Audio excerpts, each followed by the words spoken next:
Welcome to Kenton's videos. Enjoy the video. You begin by prepping the stainless steel now, put on gloves and set materials within reach. Use a microfiber cloth and mild detergent to wipe the surface, working along the grain to avoid scratches.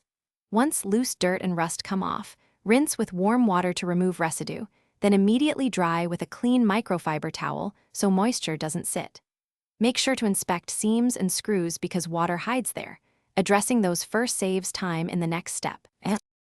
Once done with basic cleaning, you'll neutralize remaining rust by applying a 1 white vinegar and water mix to stained areas.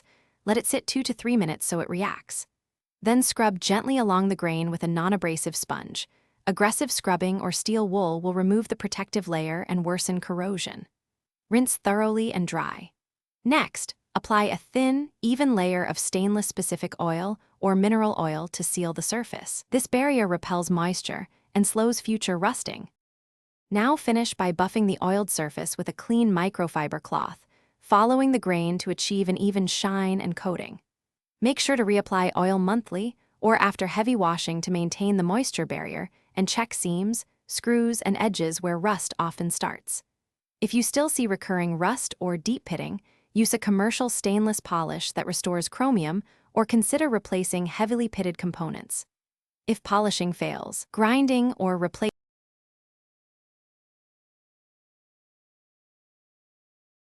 Thanks for watching. Consider subscribing if we helped you.